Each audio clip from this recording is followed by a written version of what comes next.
उत्तर प्रदेश के एक छोटे से गांव रामपुरा में हर सुबह पक्षियों की आवाजों और बैलों की घंटियों से शुरू होती थी।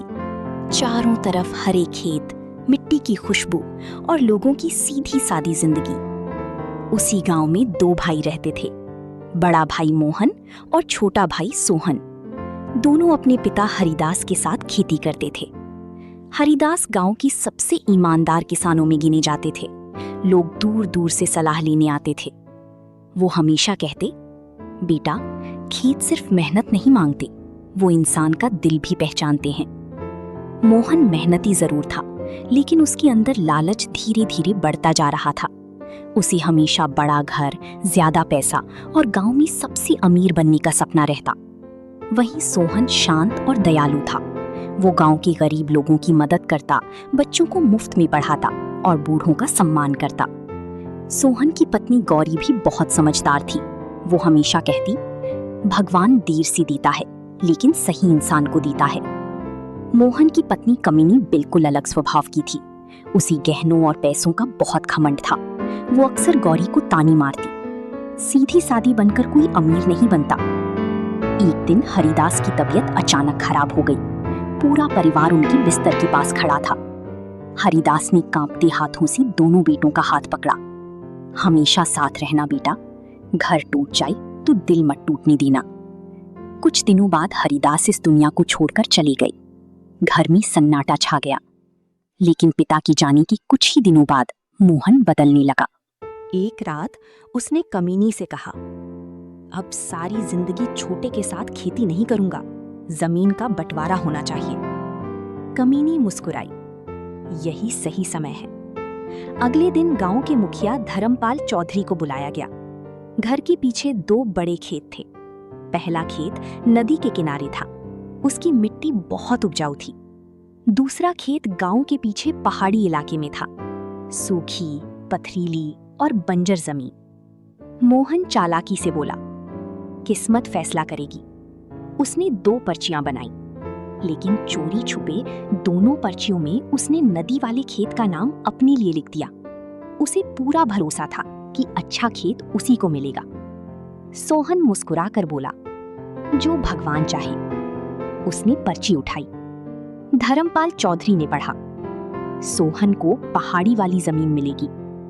कमीनी खुशी से मुस्कुराने लगी और मोहन मन ही मन बोला, अब देखता हूं छोटा कैसे अमीर बनता है। कुछ महीनों बाद मोहन के खेतों में हरी भरी फसल लहराने लगी। दूर दूर तक गेहूं की सुनहरी बालियां दिखाई देती। उधर सोहन की जमीन सूखी पड़ी रहती। गांव वाले मजाक उड़ाते, अरे सोहन, तेरी जमीन में तो कांटे भी नहीं उगेंगे। लेकिन गौरी हमेशा उसका हौसला बढ़ाती। एक दिन गांव में नया आदमी आया। उसका नाम था रघु काका।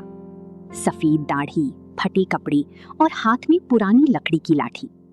लोग कहते थे कि वो पहले शहर में इंजीनियर था, लेकिन अब गांव-गांव घूमता रहता है। रघु काका अक्सर सोहन की जमीन के पास बैठते। एक दिन उन्होंने मिट्टी उठाकर सूंघी, फिर बोली, इस जमीन में कुछ राज छुपा है। सोहन हैरान हो गया, राज? कैसी बात कर रहे हैं काका? रघु काका मुस्कुराए, हर सूखी जमीन बेकार नहीं होती। उस रात तेज बारिश हुई।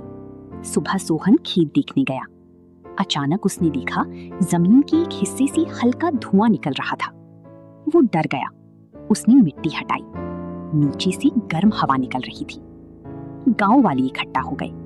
मोहन हंसने लगा, अब तेरी जमीन आग उगलेगी क्या? लेकिन रघु काका गंभीर थे। उन्होंने कहा, ये साधारण जमीन नहीं है। कुछ दिनों तक खुदाई हुई। फिर एक दिन जमीन के नीचे से गर्म पानी का तेज फव्वारा निकला। पूरा गांव दंग रह गया। लोग चिल्लाने लगे, अरे ये तो चमत्कार है। गांव के वैद्य ने पानी को हाथ लगाकर कहा, इस पानी में औषधीय गुण है। धीरे धीरे आसपास के गांवों से लोग वहां आने लगे। कोई दर्द ठीक करने आता, कोई नहाने तो कोई गर्म पानी खरीदने। सोहन ने वहां छोटा सा स्नान घर बनवा दिया। गांव के बेरोजगार लड़कों को काम मिलने लगा। गौरी टिकट संभालती और सोहन लोगों की सेवा करता। कुछ ही महीनों में वो जगह पूरे इलाके में मशहूर हो गई। लोग उसे कहने लगे चमत्कारी गर्म कुंड। उधर मोहन की हालत खराब होने लगी। पहले कीड़ों ने उसकी फसल बर्बाद की, फिर नदी में बाढ़ आ गई, सारी खेती बह गई। कमिनी रोने लगी। अब क्या होगा? मोहन पहली बार डर गया। उसे अपनी लालच याद आने लगी। एक रात वो चुपचाप सोहन के पास पहुंचा।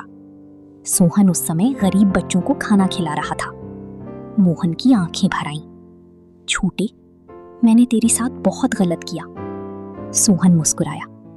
भैया, बड़े भाई कभी गलत नहीं होते। मोहन रो पड़ा।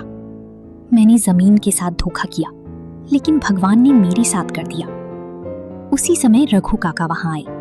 उन्होंने कहा, भगवान इंसान को सजा नहीं देता, बस उसे उसकी गलती दिखा देता है। अगले दिन सोहन ने गांव वालों के सामने घोषणा की, आज से ये गर्म कुंड सिर्फ मेरा नहीं, पूरे गांव का है। पूरा गांव तालियों से गूंज उठा। मोहन हैरान रह गया। उसने पूछा, इतनी दौलत मिलकर भी तू लालची क्यों नहीं बना? सोहन मुस्कुराया, क्योंकि बाबूजी ने सिखाया था, दौलत बांटने से बढ़ती है। धीरे धीरे दोनों भाई फिर साथ रहने लगे। कमिनी भी बदल गई। वो गौरी से बोली, मैंने हमेशा पैसों को बड़ा समझा, लेकिन असली अमीरी तो दिल में होती है। कुछ साल बाद रामपुरा गांव बदल चुका था।